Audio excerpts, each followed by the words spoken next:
কে বলে যে মার্বেল দিয়ে শুট হয় না, শুটটা স্লিংশটের ফ্রেমে লাগে।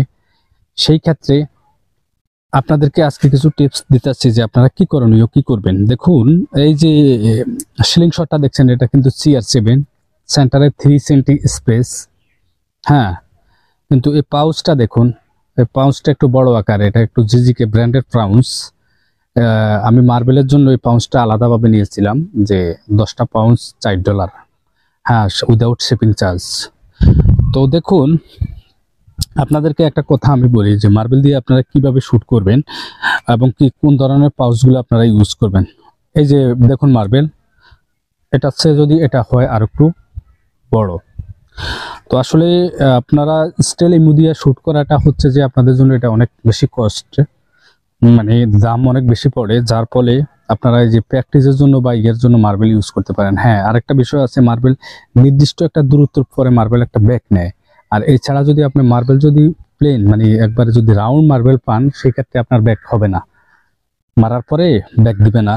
যখন মার্বেলটা অ্যাকুরেট পাবেন না, তখন এই ক্ষেত্রে আপনাদের মার্বেল হাওয়া ধরে একটু ব্যাক হতে পারে। হ্যাঁ, এখন দেখুন এই যে পাউচটা, এই যে CR7, আপনার এই পাউচটা, এই যে দেখুন, এটা কিন্তু এই যে মার্বেলটা, এটা আমি এখানে যখন বসিয়েছি, এই পাউচটা একটু বড়। এই বড় কারণে আমার এই পাউচটা ধরতে হবে কিভাবে, এখানে একটা ইয়ে আছে, ঠিক এই হাতের এখানে চাপ দিয়ে ধরবেন, এখানে চাপ দিয়ে এই যে ঠিক মার্বেলের সেন্টারে ধরবেন। এই যে দেখুন, আমি আরেকটা দেখাচ্ছি আপনাদেরকে, এই দেখছেন, এই যে আরেকটা দেখুন।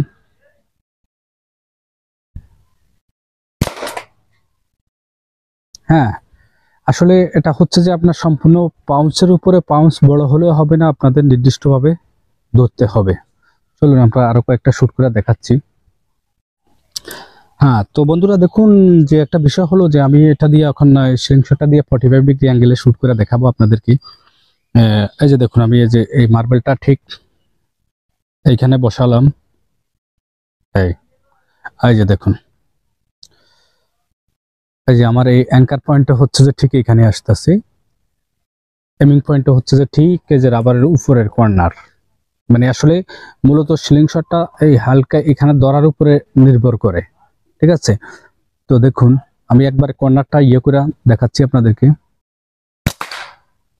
এই যে মার্বেল দিয়ে শুট করতেছি,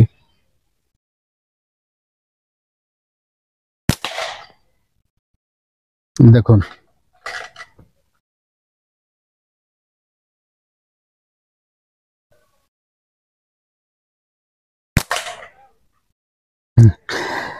এই যে দেখছেন, আমার অ্যাঙ্কার পয়েন্টটা ঠিক আসছে যে আপনার এখানে। এই যে আমি আপনাদেরকে দেখাচ্ছি, অ্যাঙ্কার পয়েন্টটা ঠিক এখানে আসছে, এই এমিং পয়েন্টটা ঠিক এই যে ঠিক একবারে ইয়ের কর্নারে।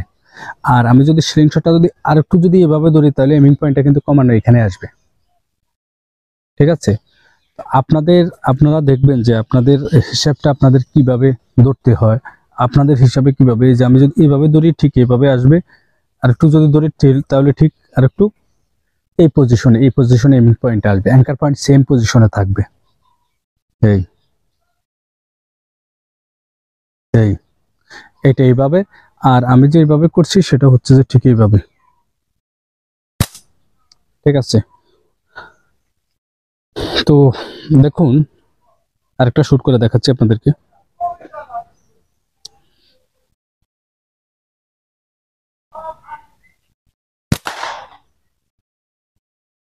এই যে দেখছেন আপনারা তো বন্ধুরা, মূলত যখনই মার্বেল ইউজ করবেন, তখনই আপনাদের এই স্লিংশটের সেন্টার স্পেসের প্রয়োজন। ওটা আমি একটা মানে আমার ইয়া হিসাবে ওটা একটা বড় বিষয় না। বিষয়টা হচ্ছে যে আপনারা এই পাউচটা অবশ্যই বড় ইউজ করবেন। যেমন আমি আরেকটা বিষয় আপনাদেরকে ক্লিয়ার করি, এই পাউচটা এটা একটু বড়, এটা হচ্ছে আর একটু সেফ। এই পাউচটা, এই যে দেখুন, এই পাউচ, এটা কিন্তু আপনার বেড়া পাউচ। এই যে দেখুন, এটা সেন্টারের পিছনের ইয়েটা কিন্তু অনেক বড়, যার ফলে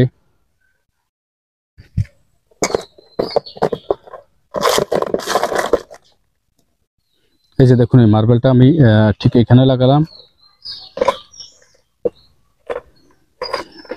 এই যে দেখুন পাউচটা।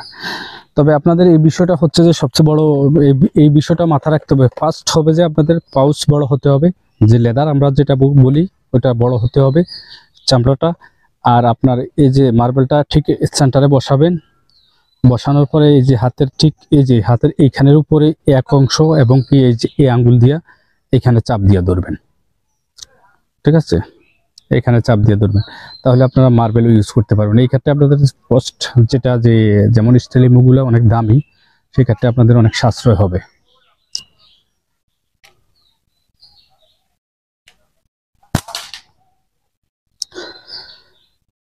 সেই ক্ষেত্রে আপনাদের অনেক সাশ্রয় হবে। তো বন্ধুরা, আজকের ভিডিও এ পর্যন্তই। পরবর্তী ভিডিও দেখার আমন্ত্রণ রইল। আর যদি কারো কোনো বিষয়ে যদি জানবার থাকে অবশ্যই কমেন্ট করবেন।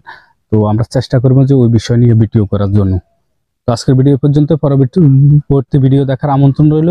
ওকে, আল্লাহ হাফেজ।